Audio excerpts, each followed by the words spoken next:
Hello, everyone, and welcome back to English Pod. My name is Marco. And my name is Catherine. So, Marco, today we're talking about rent and housing. Right. We're actually going to be moving. We're going to be going to a new apartment or a new house. And so we're going to look at all the words related to this because sometimes it can be a real hassle, right? It can be really difficult. Absolutely. Well, you love moving, right? You were telling me how much you love moving your stuff and negotiating a new lease. Well, I like the negotiation of the lease, but not the moving aspect. I don't think anyone likes moving. Actually, I do like it at times because then you can just throw away so many things that you have no need for and you wouldn't throw away unless you moved. So let's go check out today's dialogue to find out what happens to the characters.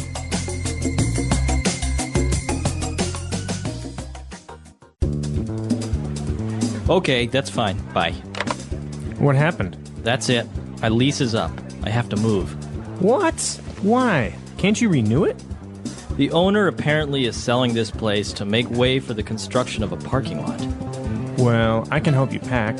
We should start looking for a new place for you ASAP. I think I might move in with my parents for a couple of months until I can find something. You know how hard it is to find a decent place around here. I'm gonna have to put most of my stuff in storage for a while. Well, let me know if there's anything I can do to help out. Actually, would you mind looking after my pet tarantula and snake for a couple of weeks?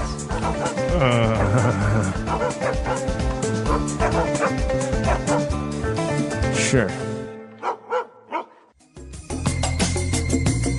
All right, we're back. So, well, it's not much of a big deal. I guess if you have your parents nearby, you can just move back in with your parents. Easier said than done. True.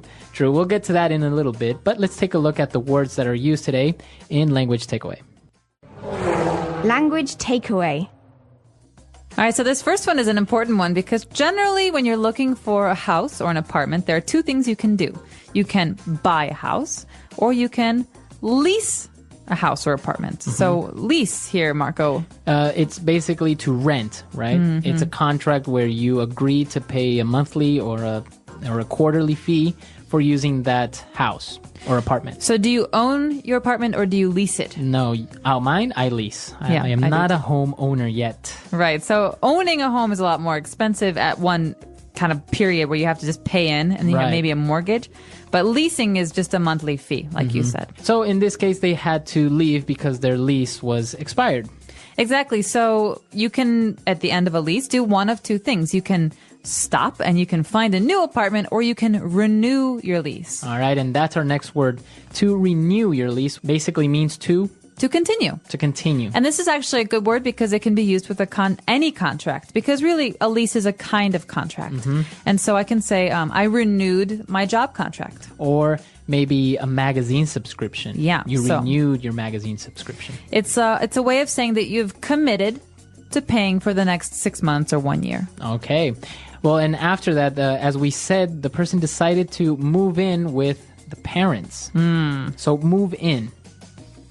Move in, well, we can say he moved his car. He put it in a different place. But to move in is actually to change houses or to change apartments. And you're literally moving your things in, you're moving your clothes in, you're moving into a new home. So you're living in a new place. So in this case, this person is going to live with the parents. Move in. All right. And our next word is when you have to move, you have to pack. Okay, so you can pack a lot of things. In this case, you're packing a box with all of your belongings, your books and your pillows and all that. But you can also pack a suitcase or you can pack luggage. So packing is putting things into something so that you can move them. So you can carry them or take them somewhere. Exactly. So in this case, you have to pack your things, put them in boxes to take them to your new home. And our last word is an acronym when you said ASAP. All right, snap. Come on, ASAP, Marco. ASAP. Describe this for us quickly. All right. So ASAP is an acronym for as soon as possible. Okay, so you often see this in the office on envelopes or emails. Right. So please respond ASAP, ASAP. This means please respond right away. As soon as you can, as soon as possible. All right, so 5 great words that we've just taken a look at. Let's listen to our dialogue again, and we'll be right back. Okay, that's fine. Bye. What happened? That's it. My lease is up. I have to move. What? Why? Can't you renew it? The owner apparently is selling this place to make way for the construction of a parking lot. Well, I can help you pack. We should start looking for a new place for you ASAP. I think I might move in with my parents for a couple of months until I can find something. You know how hard it is to find a decent place around here. I'm going to have to put most of my stuff in storage for a while. Well, let me know if there's anything I can do to help out. Actually, would you mind looking after my pet tarantula and snake for a couple of weeks? Sure.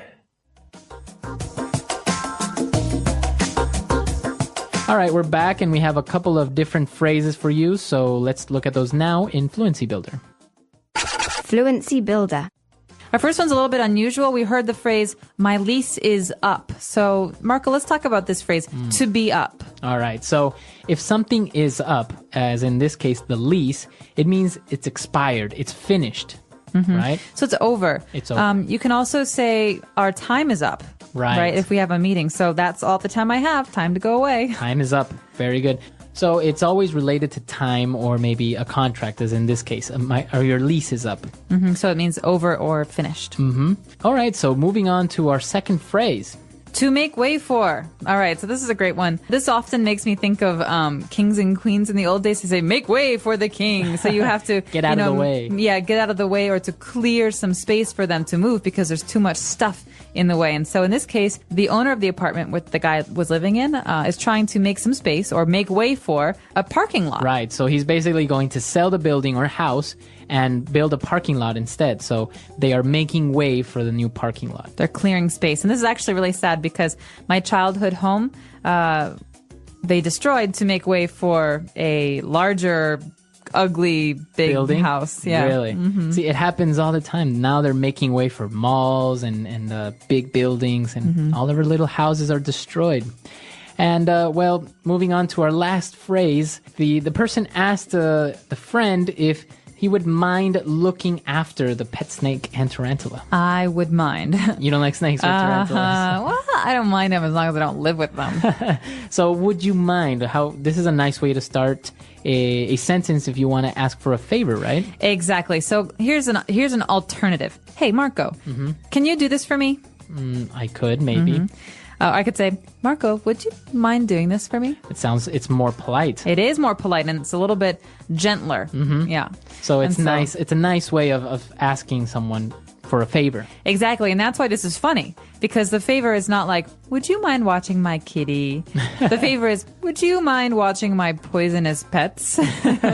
Right. All right. So would you mind it? But in the end, the person agreed. So it works, right? It does work. So would you mind, so listeners, would you mind listening to today's dialogue one more time at its normal speed before we come back to you and talk more about renting an apartment?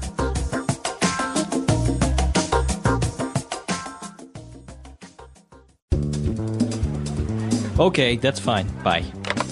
What happened? That's it. My lease is up. I have to move. What? Why? Can't you renew it? The owner apparently is selling this place to make way for the construction of a parking lot. Well, I can help you pack. We should start looking for a new place for you ASAP. I think I might move in with my parents for a couple of months until I can find something. You know how hard it is to find a decent place around here. I'm going to have to put most of my stuff in storage for a while. Well, let me know if there's anything I can do to help out.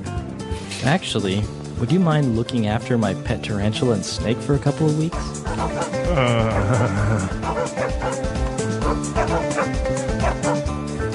Sure.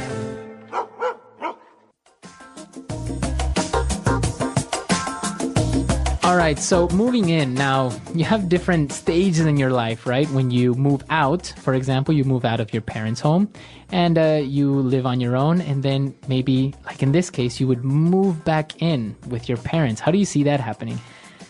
I see it very often. My brother just moved back in with my parents. Really? Yeah, I think that it depends on the person, honestly. I mean, especially because the economy has really been suffering for the last year. A lot of people are doing this because, in a lot of cities in America, you can spend $1,000 to $2,000 a month for an apartment to rent. Right. And that's a small apartment or a shared apartment. And so I understand this is it's a better option now than it was before because everyone wants independence. Right. But sometimes you just can't afford it. Exactly. And it's a cultural thing because some people move out of their parents' home maybe for college. It's very common in the U.S. to study in another city or another state, right? And but then maybe coming back home and moving in with your parents.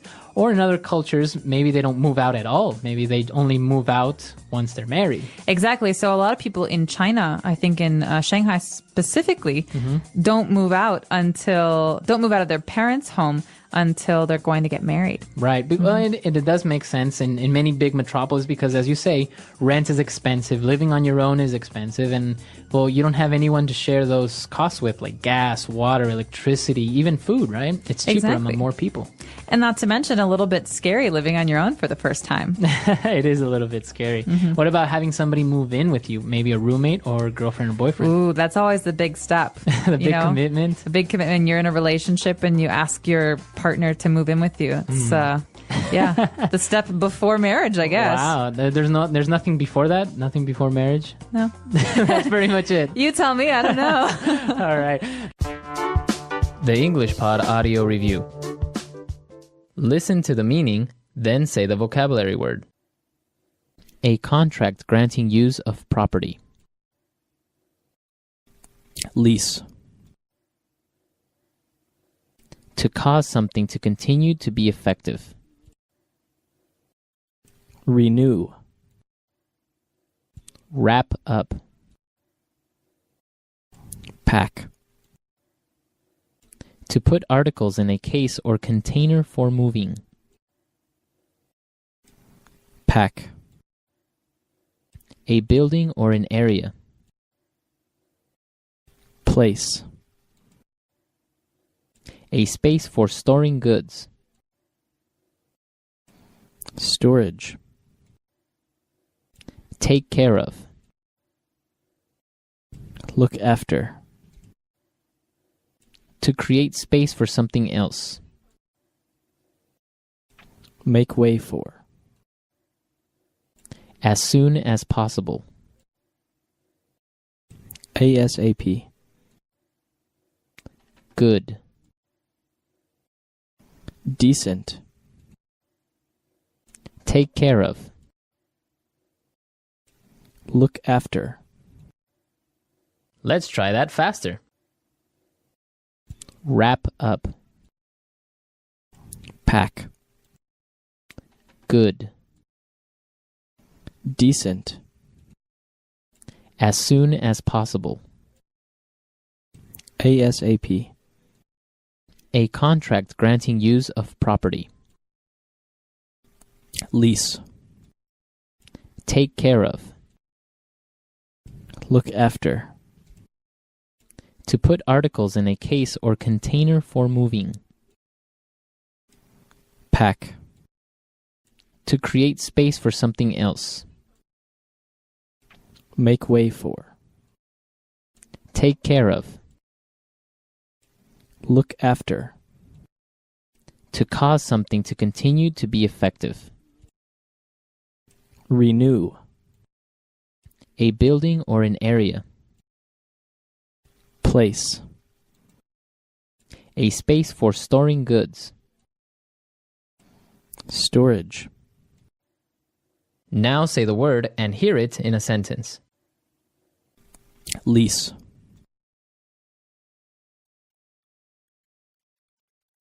We are only leasing the apartment for 1 year. Lease.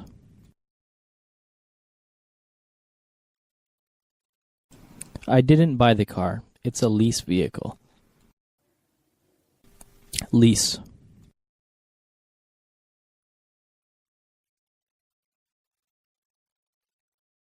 According to your lease, you'll have to pay a fine for destruction of property. Make way for. Make way for the king. Make way for.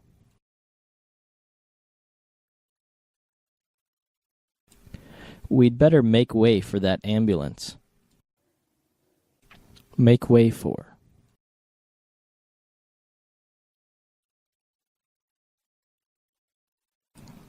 The company reduced its stock to make way for the new products. ASAP.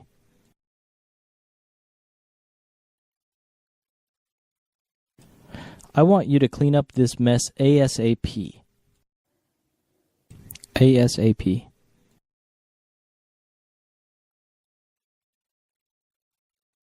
Get back to me ASAP about the details of the deal.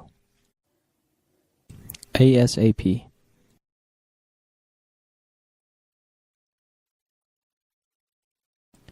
If we don't finish this project ASAP, we could be fired.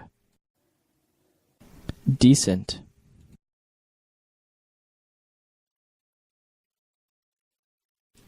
The city government was full of decent, hard-working people. Decent.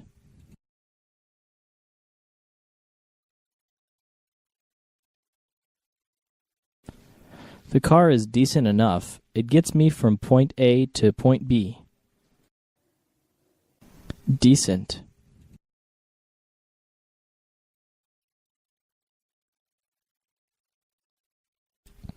This is a matter of common decency.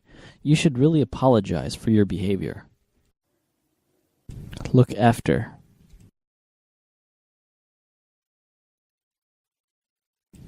We're looking after my friend's dog this week. Look after. Can you look after my daughter while I'm away? Look after.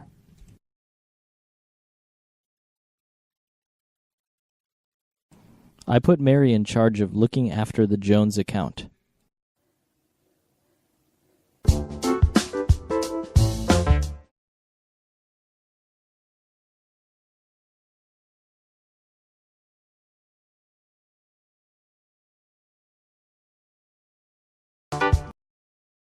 In today's story, we'll uncover 5 powerful lessons about managing money. Lessons you might not learn in school but are crucial for achieving financial success. As we dive into Sam's journey, we'll also learn some new words and see how to use them in sentences. This will help us practice English in a fun and easy way. So, stay with us till the end. Once upon a time, in a bustling little town, there lived a 27-year-old man named Sam. One afternoon, he sat on the side of the road, lost in thought. Despite working hard for 5 years, his life hadn't improved. Sam wondered if there was a way to escape poverty and achieve true wealth. As he strolled by a grand mansion, something compelled him to step past the tall iron gate without permission. Little did he know, this daring act would lead him to a life-changing lesson about money. From afar, he saw an elderly man sitting on a garden bench with a cup of coffee in hand. This man was Mr. Hayes, the mansion's owner, a wealthy but humble and generous soul.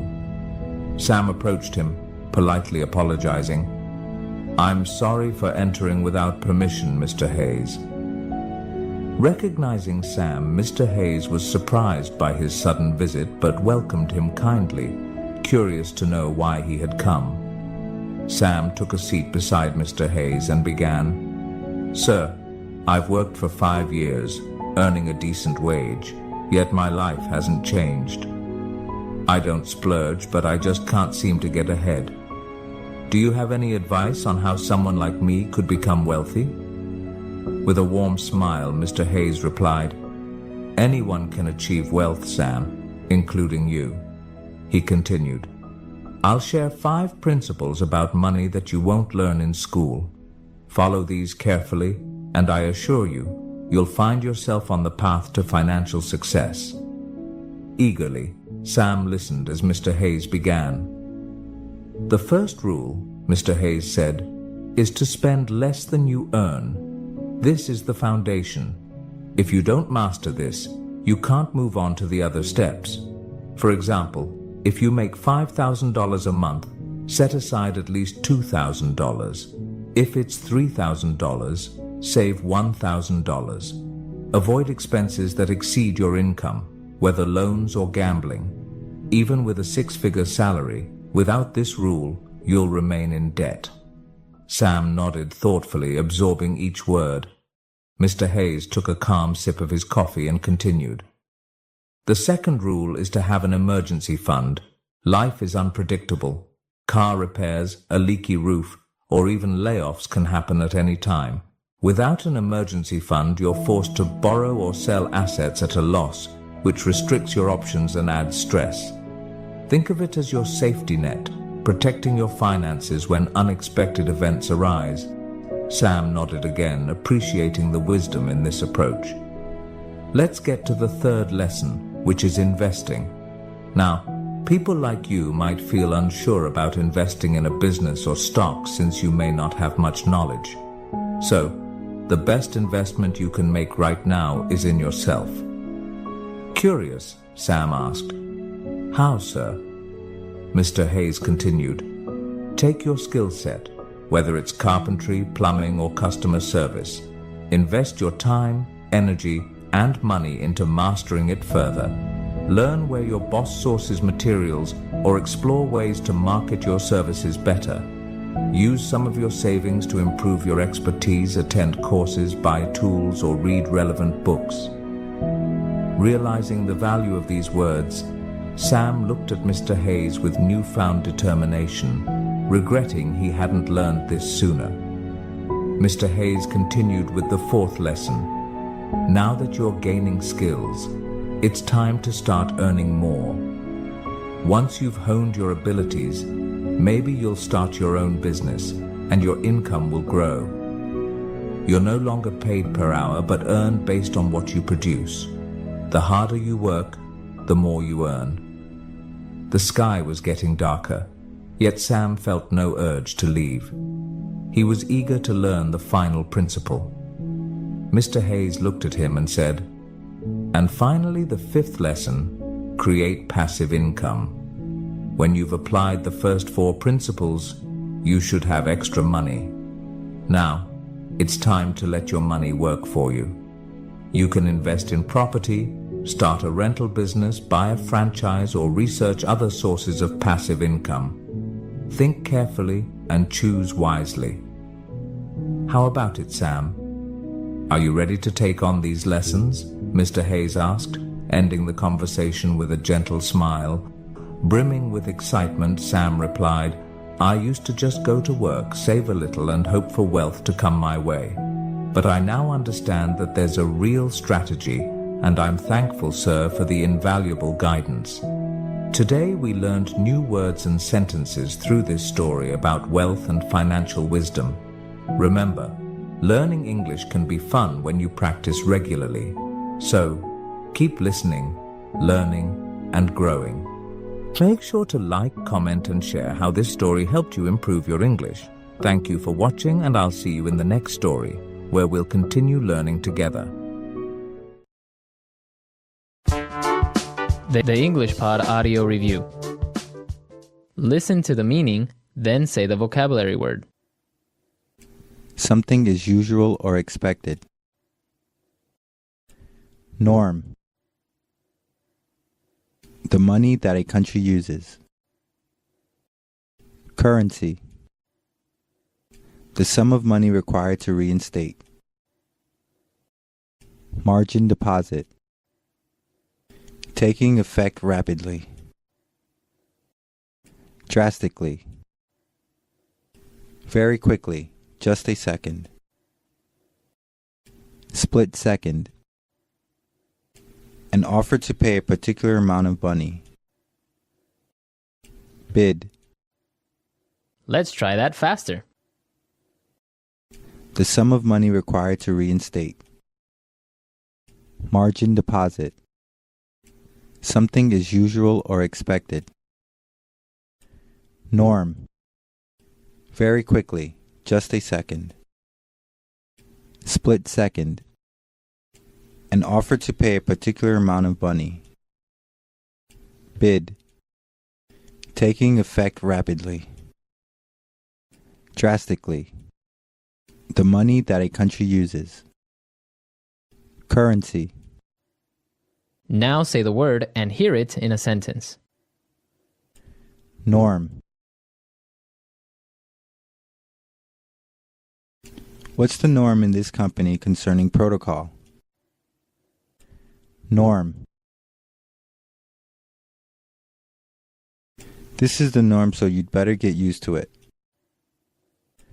Norm.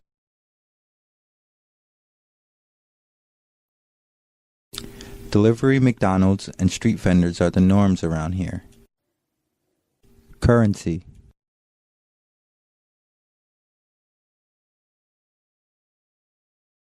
Before I went to France, I had to change some of my Canadian currency into euros. Currency.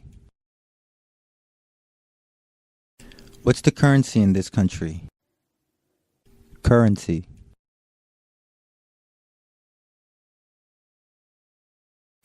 My country's currency is worth next to nothing in USD. Margin deposit.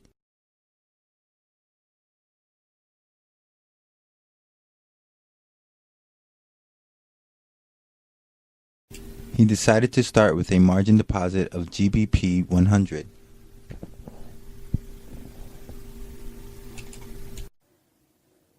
Margin deposit.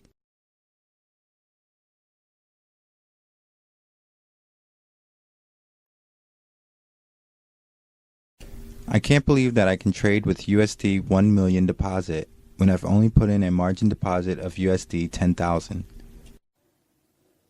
Margin deposit.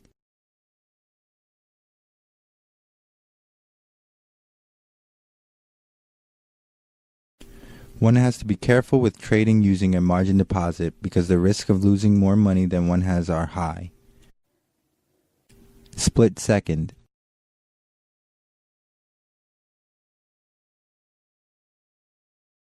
The gang members were closing in on me fast, so I made a split-second decision to run instead of fight.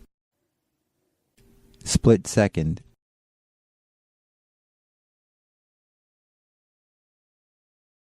My heart pounded as I made a split-second decision and took hold of her hand. Split second.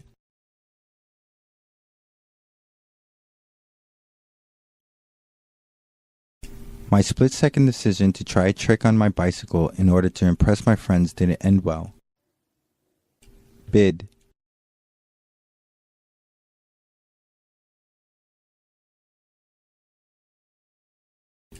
The current bid ask for EUR USD is 1.3998-79.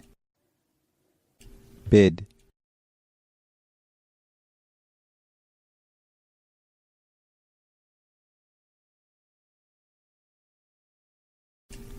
I bought euros at an ask of $1.4235 and sold British pounds at a bid of $1.5001. Bid.